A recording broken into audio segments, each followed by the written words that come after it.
어제 우리 수능을 우리 치른 친구들에게 하나님께서 좋은 길로 꼭 인도해 주시게 되기를 축복합니다. 어제 우리 수능을 치른 친구 가운데 우리 두 친구가 새벽에 나왔습니다. 우리 채호하고 우리 사청의 우리 서윤이하고 대표로 우리 두 친구가 새벽 기도 나왔는데 우리 두 친구를 위해서 수고했습니다. 애썼습니다. 박수 한번 해주셔요. 같이 한번 고백하십니다. 주여 감사합니다. 주여 고맙습니다. 주여 사랑합니다. 주여 행복합니다. 엘리후라고 하는 사람, 도대체 이 사람이 누구일까? 욥기를 읽으면서 31장까지 그러니까 1장까지 전혀 등장하지 않았던 사람이고 침묵하고 있었던 사람인데 32장부터 37장까지 6장을 내리 말 그대로 쉬지 않고 말을 지금 쏟아내고 있습니다. 도대체 이 엘리후라는 사람이 누구일까? 37장부터 하나님이 등장을 하시는데 31장까지 해서 욥이 그의 논쟁을 끝내거든요. 그리고 이제 하나님이 37장에서 등장을 하시는데 그 사이에 엘리후가 끼어 있는 겁니다. 그리고 37장부터 하나님이 나타나셔서 욥에게 조목조목 너는 이것이 잘못됐고 너의 친구들은 이게 잘못됐고 지금까지 했던 욥과 친구들의 말을 하나님이 하나씩 하나님의 각도와 하나님의 역사의 섭리적인 관점에서 이야기를 하십니다. 우리가 그 부분을 읽으면은요, 평소에 내가 했던 말을 하나님이 다 평가하고 계십니다. 우리는 말을 하고 잊어버릴 줄 몰라도 잊어버리는 경우들이 많잖아요. 근데 그 말이라고 하는 것이 다 자기 입장과 자기 주관입니다. 근데 자기 입장과 자기 주관을 이게 절대시하거나 그 고집 속에 갇혀 있으면은 이게 말이 안 됩니다. 왜냐하면 자기 주장에 갇혀 있기 때문에. 욥도 그러고 욥의 세 친구도 똑같습니다. 그러니까 이게 쉽게 안 끝나는 거예요. 이제 그런 상태일 수 있었는데 이 엘리후라고 하는 사람이 등장을 해서 6장을 통해서 여러 가지 많은 이야기를 쏟아놓는데 그러면 엘리후는 어떤 역할을 하는 사람인가?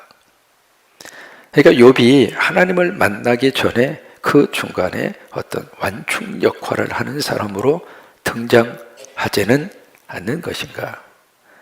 이제 욥이 하나님을 만나야 되잖아요. 만나야 되는데 오시는 하나님을 만나기 위해서 욥에게 뭔가 마음에 준비를 시키고 뭔가 하나님을 만날 수 있는 어떤 과정이 엘리후를 통해서 주시는 것은 아닌가. 마치 예수님이 이 세상에 오시기 전에 누가 먼저 등장했느냐면 세례 요한이 먼저 등장을 해요. 등장을 해서 광야에서 외칩니다. 약대 털옷을 입고 석청을 먹으면서, 여러분 석청을 먹고 약대 털옷을 입었다고 하는 것이 그 당시 선지자들의 모습이에요. 그래서 선지자로 세례 요한이 다 등장을 해서 무슨 메시지를 전하느냐면 회개하라, 천국이 가까이 왔느니라. 그래서 저 깊은 골짜기는 도단하라, 높은 산은 낮아져라. 그래서 평지가 되어라. 그래서 세례 요한을 통해서 이 땅에 오시는 예수 그리스도의 그 모습을 길을 예비하고 준비하잖아요. 그런 것처럼 엘리후가 그 역할을 감당하고 있는 것은 아닌가, 그 생각을 하면서 우리가 엘리후의 말을 한번 살펴봐야 할 필요가 있습니다. 이 엘리후는 지금까지 했던 이 고난 문제, 이 문제에 대해서 두 가지로 쫙 갈라집니다. 한쪽에서는 이 고난이 왜 왔느냐, 당신이 뭔가 죄를 짓고 뭔가 당신이 악한 짓을 했기 때문에 그래서 당신에게 이 고난이 찾아온 것이다. 이유 없는 결과는 이 세상에 아무것도 없다. 당신이 못된 짓을 했고 당신이 벌받을 만한 짓을 했기 때문에 당신에게 이런 고통과 고난이 찾아온 것이다. 이것이 이제 한편 고난을 해석하고 고난을 바라보는 친구들의 대다수의 사람들의 생각입니다.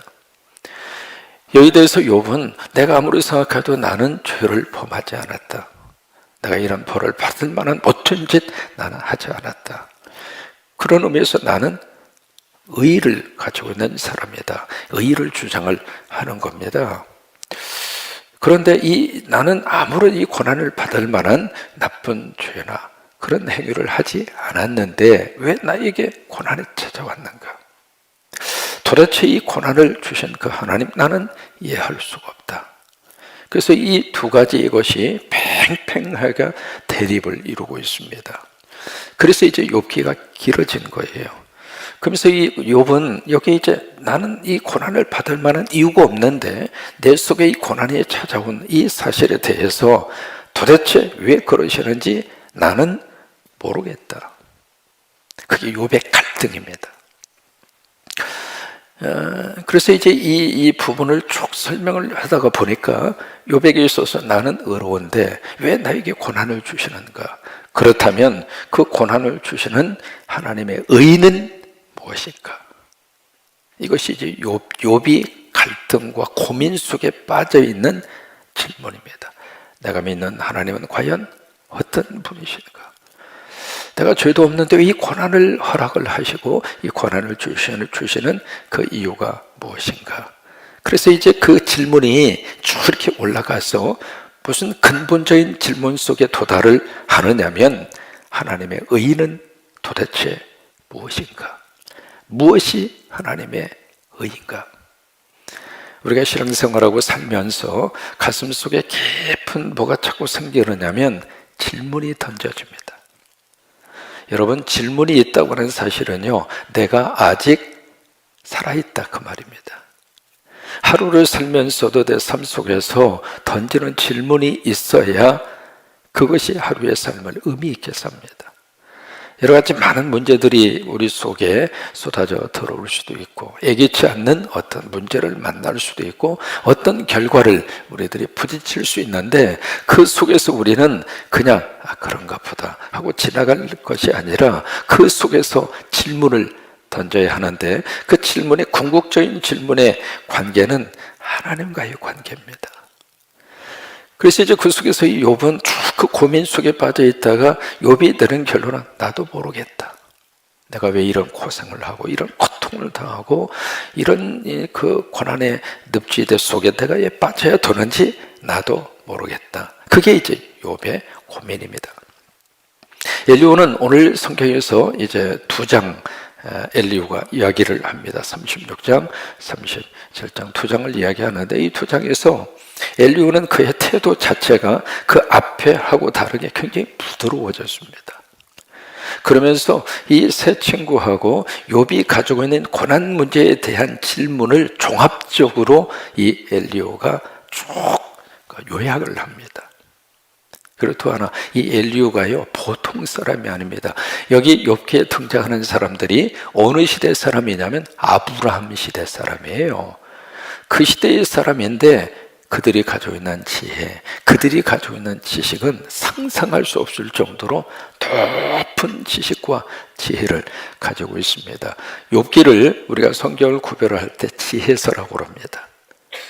그래서 그 고대 사회 속에 얼마나 많은 지혜가 그들 속에 있었는가, 이제 그걸 보여주는 건데, 오늘 이제 엘리후는 뭘 이야기하느냐면 욥이 이제 이 문제에 대해서 제기를 하니까 하나님의 의에 대해서 그 엘리후가 변증을 합니다. 욥은 하나님의 의가 문제가 있다. 하나님은 의로우신 분이 아니지 않는가, 하나님은 선하신 분이 아니지 않는가, 그러면서 자꾸 거기 그 문제를 제기를 하니까 이 엘리후가 네가 지금 무슨 이야기 하는 거냐, 하나님은 의로우신 분이다. 이제 이 각도에서 엘리후가 말을 이어갑니다. 2절입니다. 자, 2절을 보시면 나를 잠깐 용납해라. 내가 그대에게 보이리니, 같이 한번 읽으실까요? 이는 내가 하나님을 위하여 아직도 할 말이 있을 것이다.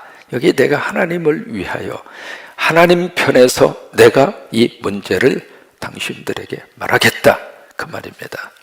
그러면서 하는 말이 3절 말씀에 내가 먼 데서 지식을 얻고, 이 먼 데라고 하는 것은 가장 먼 곳이 어디냐면 하나님이에요. 그러니까 이 엘리야는 내가 이 지식을 하나님으로부터 내가 받아서 그래서 당신들에게 말을 하고 싶은 것이 있다. 그것이 바로 뭐냐면 나를 지으신 이에게 의의를 돌려보내리라. 그러니까 하나님의 의의를 내가 당신들에게 설명하겠다. 왜 이 문제를 끄집어내느냐면 이 욥이 이 문제를 이야기하면서 도대체 하나님의 의의가 뭐냐, 죄가 없는 사람의 이 고난을 주시는 그 하나님의 의의는 도대체 무엇이란 말인가. 이제 그 갈등 속에 있으니까 이 엘리야가 하나님의 의의에 대해서 그럼 내가 말을 하겠다, 그 이야기예요. 4절입니다. 진실로 내 말은 거짓이 아니라 온전한 지식을 가진 이가 그대와 함께 있느니라. 5절 하나님은 능하시나 아무도 멸시하지 아니하시며 그의 지혜가 무궁하사. 하나님은 전능하신 분이지만은 그 하나님은 죄가 없는 사람을 하나님께서는 멸망시키지 않는 분이다.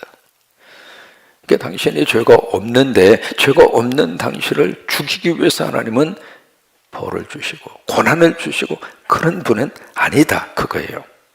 그래서 6절 말씀에 악인을 살려두지 아니하시며 고난받는 자에게 공의를 베푸시며, 그 다음에 7절 함께 있습니다. 그의 눈을 의인에게서 떼지 아니하시고 그를 왕들과 함께 왕자에 앉히사 영원토록 존귀하게 하시고. 이게 하나님이라고 하는 거예요. 그러니까 이 관점에서 보면은 하나님께서 죄를 범하면 하나님께서는 그 죄인에게는 벌을 주시고, 그리고 의로운 사람에 대해서는 하나님이 끝까지 보호하신다. 바로 이 내용이 이 두 가지를 함께 압축하고 있는 내용이에요. 그래, 죄를 범했느냐? 그러면 하나님이 분명히 죄에 대해서 책임을 물으신다. 근데 만약에 아무 죄가 없는 사람이 고난 당하는 것도 때로는 하나님이 허락하신다, 그거예요. 이해가 되셨어요? 이게 이제 엘리야가 욥과 친구들과 논쟁했던 내용을 요약을 하는 거예요. 그런데 중요한 게 8절 이하입니다. 8절을 보시면 우리말 번역에 혹시 그렇게 되어 있잖아요. 혹시라고 하는 말로 번역하는 것보다 차라리 이렇게 번역하는 게 훨씬 낫습니다. 그러나 의인 가운데, 의로운 사람 가운데 족수에 매이거나 환난줄에 얽히는 일이 있다면, 그 이야기예요. 아무 잘못이 없는데 도대체 내가 이런 고통을 당할 만한 이유를 아무리 찾아도 거기에 대한 합리적인 이유를 찾을 수 없는데 어느 날 갑자기 내가 쇠사슬에 묶이게 되고 어느 날 갑자기 내가 큰 고통을 당하게 되는 그 일이 있다면 이라고 하는 이야기예요. 아무리 바르게 살고 아무리 선하게 살고 아무리 법을 지키면서 산다 할지라도 어느 날 갑자기 어떤 사건과 어떤 문제 속에 내가 휩싸여서 나도 모르게 얽히는 경우들이 있을까요, 없을까요? 있더라, 이 말이에요. 그 문제를 여기서 언급을 하고 있습니다. 의인으로 살아도 세상은 삶의 환경 속에서 갑자기 예기치 않는 고통을 당할 수도 있고 문제를 만날 수도 있고, 지금 교통법규를 지키면서 잘 지금 운전을 하고 가고 있어요. 아무 잘못이 없어요. 갑자기 뒤에서 술 먹고 그냥 와서 120km로 달려와서 뒤통수를 쳐서 내 차를 망가뜨리고 그리고 사고를 당하게 하고 그리고 온 몸이 그냥 그런 경우들이 있더라, 이 말이에요. 내가 잘못한 게 아니거든요. 내가 실수한 것도 아니에요. 그런데 8절과 같이 그러나 의로운 사람도 쇠사슬에 매일 때가 있고 얽힐 때가 있더라, 그 말이에요. 근데 그런 일을 만약에 당하게 됐다면 여기 9절에 그들의 소행과 악행과 자신들의 교만한 행위를 알게 하시고, 왜 그러면 그런 고난이 우리 삶 속에 찾아오게 되는가? 첫 번째는 행여라도 마음속에는 교만을 하나님께서는 없애주시기 위한 방법이라, 이 말이에요. 왜냐하면 교만은 멸망의 선봉입니다. 하나님은 우리가 망하는 것을 원하지 않습니다. 어떻게 해서든지 하나님은 우리를 천국 백성 삼기를 원합니다. 하나님은 우리를 어떻게 해서든지 지옥 가는 것을 원하지 않습니다. 때로는 아픔을 통해서라도 지옥 가는 그 길을 막고 싶다 이 말이에요. 그래서 그 교만함을 하나님이 꺾기 위해서 하나님께서는 고난 문제를 허락하시는 경우가 있다 그거예요. 그러면서 10절입니다. 그러니까 아무 잘못이 없는데 왜 내 삶 속에 고통이 찾아오는가? 그것이 9절에 있는 말씀대로 알게 하시고, 뭘 알게 하시는가? 내 교만의 뿌리를 알게 하시고. 그러니까 고통당하기 전에는 내가 그렇게 교만하다, 내가 그렇게 그런 생각이 전혀 없었는데 고난을 딱 당하고 나니까 알게 되더라 그 말이에요. 이제 그것이고, 그 다음에 10절 말씀 함께 있습니다. 그들의 귀를 열어 교훈을 듣게 하시고 명하여 죄악에서 돌이키게 하시라는 이 세 가지입니다. 첫째는 알게 하시고, 내가 얼마나 하나님 앞에서 교만했는가, 내가 하나님 앞에서 얼마나 하나님 없이 내 능력으로 살려고 했던가. 사람이 어떤 고통 속에 빠지고 나면 자신을 돌아봅니다. 그 전에는 그런 생각 할 이유가 없었거든요. 그냥 내 힘으로 열심히, 그리고 아무 일이 없으니까 그것이 내 삶 속에 그저 그렇게 주어지는 인생인가 보다, 그렇게 하고 이제 살았는데, 어떤 문제를 딱 만나고 고통을 딱 겪고 나면 나를 돌아봐요. 나를.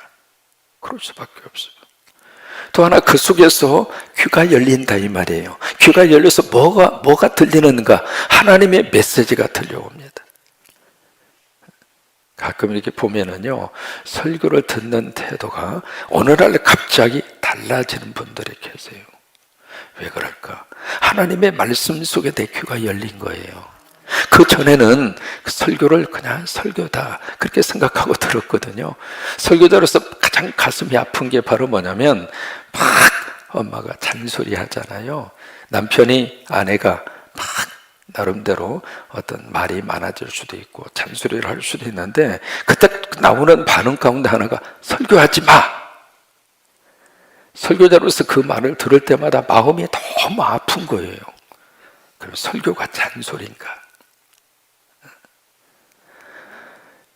이게 고통 속에 있으면은 하나님의 말씀이 내 속에 크게 들립니다. 왜요?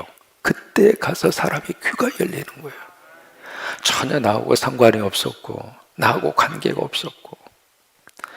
만약 여러분 죽음 문제에 대한 설교를 여러분들이 들으신다면, 나하고 상관이 없이 들렸던 죽음에 대한 주제의 설교가 가장 가까운데 사랑하는 이가 어떤 하나님의 섭리와 뜻에 따라서 천국으로 보내드린 다음, 그리고 나서 예배에 참석했는데 그 시간에 하나님이 죽음 문제에 대한 설교를 나에게 해주신다면, 그 설교에 귀가 열릴까요? 닫힐까요? 열리게 되는 거예요. 그리고 세 번째, 이 고난을 통해서 하나님이 무슨 일을 하시는가? 돌이키게 하신다 이 말이에요. 이것이 고난이 주는 유익합니다 그 말이에요. 그 이야기를 지금 엘리후가 하고 있습니다. 욥, 당신이 아무런 잘못이 없이 이 고난을 당한다 하지만, 이 고난을 통해서 하나님은 행여 당신 속에 교만함이 있었다면 그 교만을 하나님이 깨는 작업을 하시는 하나님의 훈련이다. 또 하나, 왜 이 고난을 하나님께서는 아무 잘못도 없는데 허락을 하시는가? 알게 하시고 귀를 열어주셔서, 그리고 나서 하나님 앞에 돌아오도록. 이것이 고난을 주시는 하나님의 뜻이다 그거예요. 이것이 이제 엘리후가 지금 보고 있는데, 이 엘리후가 얼마나 지식이 많은 사람이었는가. 여러분 쭉 읽으시면은요, 뭐가 나오느냐면 하나님의 위대하심에 대해서 쭉 설명을 해요. 얼마나 하나님이 높으신 분에 계시고, 얼마나 권능이 많으시고, 하나님이 얼마나 위대하신 분인가라고 하는 것을 쭉 논리적으로 설명을 해가면서, 비유적으로 무엇을 딱 하나 제시를 하냐면 물의 순환 논리를 제시합니다. 이 물이라고 하는 것이 어떤 순환 논리를 거치는가. 자, 보실까요? 27절입니다. 한번 읽으실까요? 그가 물방울을 가늘게 하시며 빗방울이 증발하여 안개가 되게 하시도다. 28절 그것이 구름에서 내려 많은 사람에게 쏟아지느니라. 29절 겹겹이 쌓인 구름과 그의 장막의 우레소리를 누가 능히 깨달으라. 여러분요, 이게 지금 언제 쓰여진 거냐면 아브라함 시대입니다. 이게 비가 내리는 원리를 자연과학적인 이치로 설명한 것이 17, 18세기입니다. 고대 사회에서는요, 하늘에서 어떻게 비가 내리는지 그 원리를 몰랐어요. 그래서 막 비를 내리게 해달라고 막 제사도 드리고 막 천지신명계 빌고 막 그러잖아요. 이게 자연 원리를 자연과학적으로 인간이 터득한 것이 17, 18세기예요. 근데 아브라함 시대 사람이 엘리오가 이것을 언급하는 거예요. 여러분, 성경이 얼마나 지식의 보고입니다. 우리 자녀들이 특별히 영어를 공부하고 싶은 친구들이 있다면 영어 성경을 계속 읽으세요. 그러면 지식뿐만이 아니라 영어에 대한 실력도 굉장히 월등하게 좋아지는데, 영어 성경 가운데 여러 가지 많은 번역 성경이 있습니다. 어려운 거 읽으려고 하지 마시고, 예를 들면 킹 제임스 버전이라고 그래서 함정요, 굉장히 어려워요. 단어 자체도 그러고요.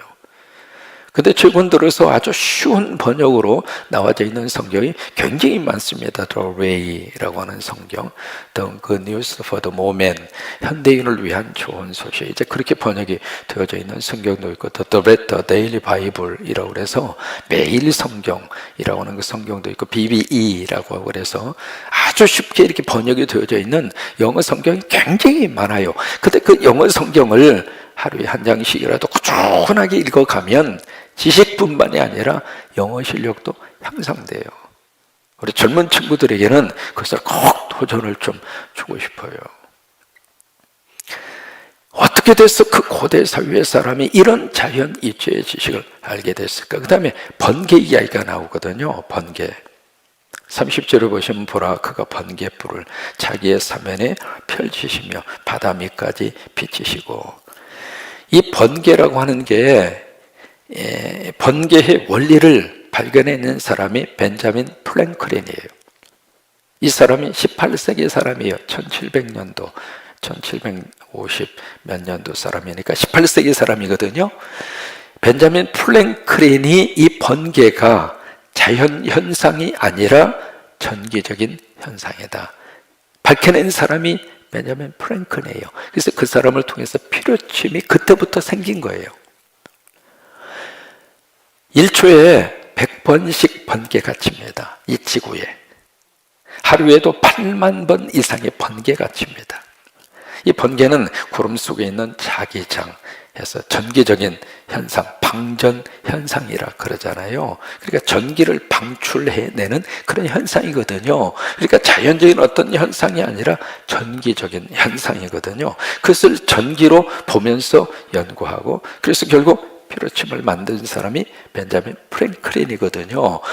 겨우 18세기에 들어와서 그 지식을 인간이 알게 됐는데, 어떻게 엘리오는 아브라함 시대 사람이 기가 막힌 지혜와 지식이죠. 그러면 이 각도에서 우리가 한번 생각을 해보면, 그렇다면 욥기 1장과 2장을 우리들이 읽었잖아요. 1장과 2장을 읽으면서 과연 욥이 이런 고난을 당할 만한 악을 행했는가? 그렇지 않습니다. 욥은 의로운 사람이었어요. 욥은 선한 사람이었어요. 악에서 떠난 사람이에요. 그리고 하나님을 경외하는 사람이었어요. 그런데 왜 욥이 이 고난 속에 빠지게 되는가? 여러분, 고난 문제는 신비로운 문제입니다.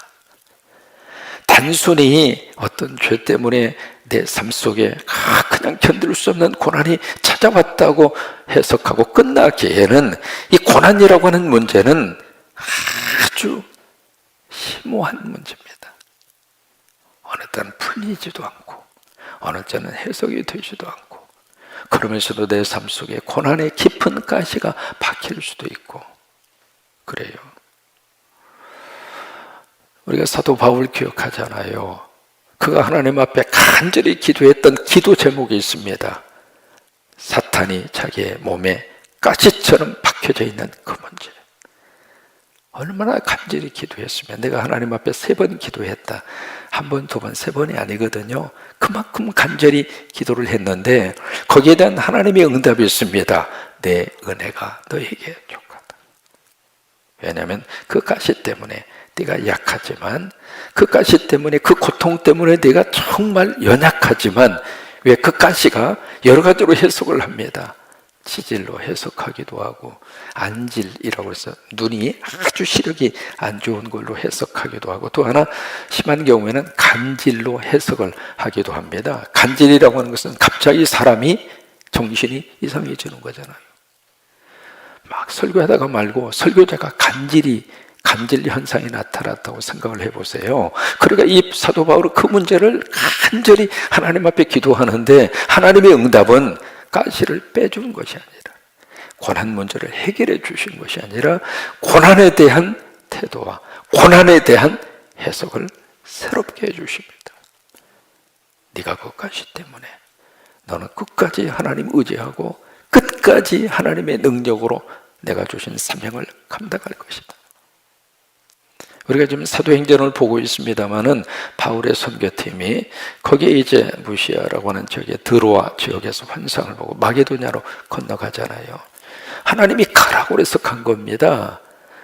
거기에 딱 갔는데 빌립보에서 점치는 귀신 들린 여자 고쳐준 그 이유 때문에 엄청나게 얻어맞고 그 다음에 감옥까지 갔습니다.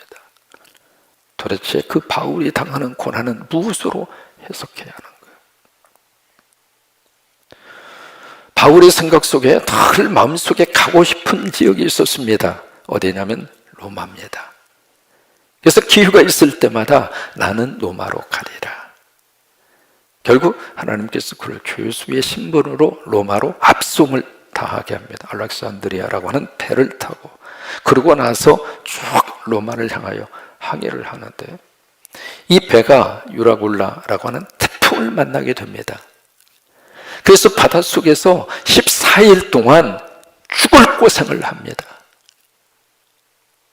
도대체 그 고난은 무엇으로 해석해야 하는 거예요?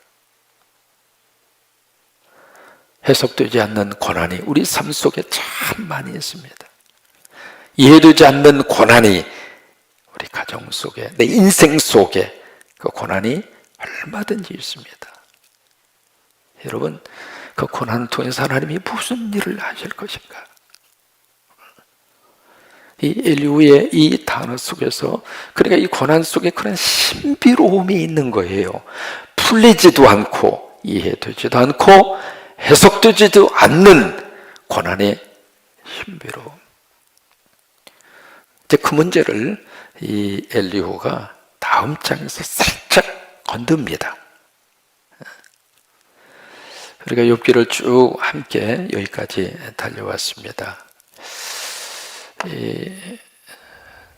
어제도 갑작스러운 고난 당한 분 만나서 그분이 이제 욥기를 계속 읽고 있다는 이야기를 들었어요. 가능하면 홈페이지에 들어와서 욥기 강의를 처음부터 한번 들어보시오. 단순히 우리가 생각하는 고난이라고 하는 그 차원을 거의 대부분 이 단계에서 머무릅니다. 거의 대부분 그래요. 이 단계가 없다는 이야기가 아닙니다. 그런데 모든 고난을 이 각도에서만 들여다 보려고 합니다. 그러다 보니까 어떤 고난 속에서 죄의식에 사로잡혀서 살아요. 내가 잘못했기 때문에, 내가 실수했기 때문에, 내가 지금 뭔가 하나님 앞에서 회개하지 않아서, 그래서 자꾸 이 단계에서 머물러 있어요. 근데 이 단계에서 조금 더 깊이 들어가면 여기까지 조금 갈 수 있습니다. 욥이 말하고 있는 것처럼 이 단계까지 갈 수 있는데, 사실은 이 단계도 완벽한 단계가 아닙니다. 어디까지 가야 하는가? 하나님까지 올라가야 돼요. 그래서 나는 이해할 수 없지만, 나는 받아들이기 힘들지만 나는 인정할 수 없지만 그 풀리지 않는 고난 속에 하나님의 어떤 메시지와 하나님이 하시려고 하는 하나님의 뜻의 깊은 의미성이 있다는 이야기예요. 그걸 받아들이고 그걸 믿을 때 어떤 고난이 온다 할지라도 고난에 매몰되지 않고 고난을 이길 수 있는 힘을 하나님이 주실 것입니다. 여러분, 그 은혜가 여러분 가운데 넘치시기를 주의 이름으로 축원합니다.